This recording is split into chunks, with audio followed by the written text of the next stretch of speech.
So it's been about 3 months since I started this flare, and I thought that I would just go ahead and film some stuff and kind of give you guys the rundown on what happens. So basically, my back slips out very easily, where most people they might have to like really strain to lift something heavy. For me, I have no bend in my spine anymore. I can't even put my neck forward anymore. And if I do, there's this pulling on my back. It seems to me that there is something that's connected to like the sheath in over my spinal cord. And whenever that gets pulled, all these nerves and I don't know if it's like an actual disc slipping out. That's sometimes what it feels like, but it basically makes it where I'm completely laid up in bed and I can't move, just like how you would if you had a disc slip. So it affects a lot of different things. It affects me neurologically now. So I'll see my little toes. Sometimes if I have a really bad flare, my toes will kind of start to freak out and my legs will start to shake. I can get tremors in my hands, and my hands kind of, if you've ever seen someone with cerebral palsy and it kind of looks like they're like someone's tightened up their hands. That's what happens to me sometimes when I go into a really bad flare. It can affect my speech. So that seems to me like it's affected my vagus nerve. So just a lot of different things happen, and I have extremely high amounts of pain. And what I typically have to do during those times is I have to lay very, very still. Sometimes I even have to be careful with the way I breathe. This flare around, I have to be careful not to use my phone too much, because apparently lifting up the phone and holding it in my hands and any squeezing motion with my hand, like a claw, is making it worse. So when that happens, it feels like someone has taken imagine like an eagle's talon and dug it in my back, and then if you took a wrench and just started twisting and twisting, and that's kind of what happens right now. So there's always some weird new symptom because it's a progressive disease. So, and even though it is progressive right now, I am really standing on faith that God is going to heal me. And this morning, I just very clearly felt that.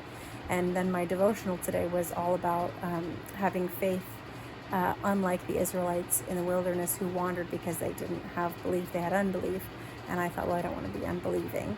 And then another one was how God helps us when we are helpless. And I have been put in a very helpless situation.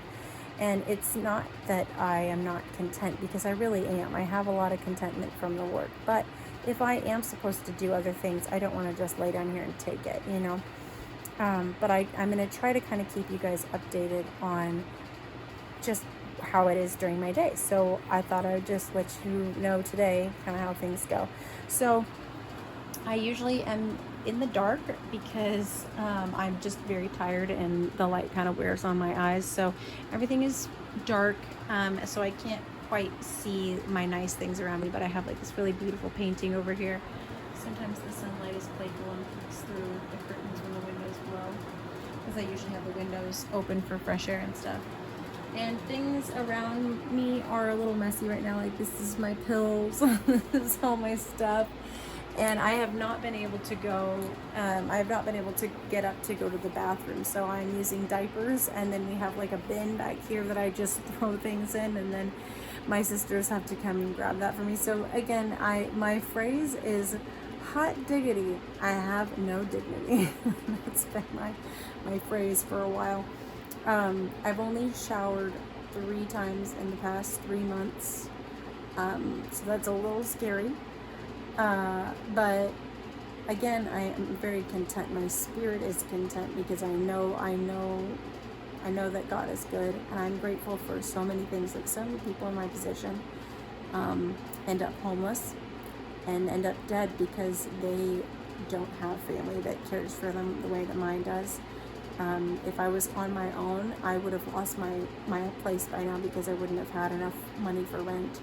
And I can't drive because I'm completely, my legs do not function right now, and I can't sit. So I wouldn't be able to get up and feed myself. I can't walk, not without a lot of help.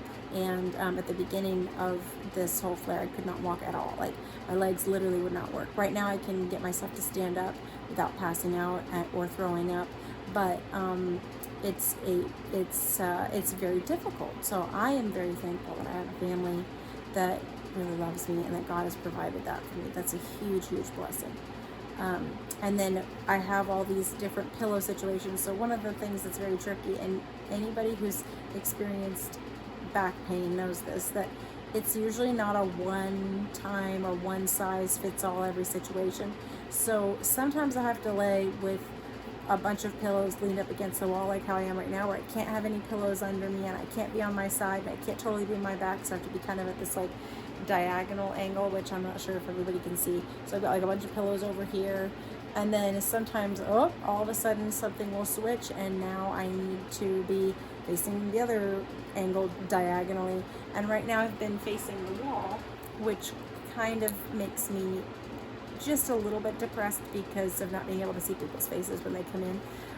You really realize when you've been in isolation for a long time and unable to move that human interaction and seeing people's faces is extremely important. Friendship is such a gift, and we need it as humans.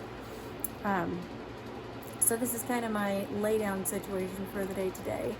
And today I had enough pain points and energy, and probably right now I shouldn't be holding this up because I can feel my spine starting to tighten up. But and it shakes. It's the weirdest thing. It's like when you're holding a muscle for a really long time, and if you have a tiny weight in your hand, but you've been holding it up and out for a really long time, it starts to shake and shake. That's how it is with my back. It's like, this is too much. So I won't do this for too much longer. But I was able to call a bunch of doctor's offices that I needed to get a bunch of imaging sent over to a surgeon that I at least want to consult with. So that was good, and that was kind of most of my morning, but I'm already out of pain points just doing this.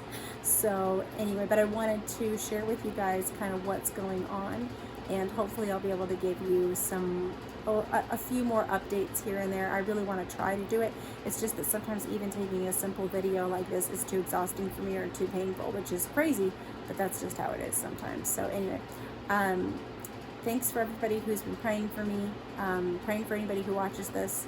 And thank you very much for supporting my book, Soldier of Buttercup. That has meant so much to me. Okay, I gotta get off because I'm dying. Bye, guys.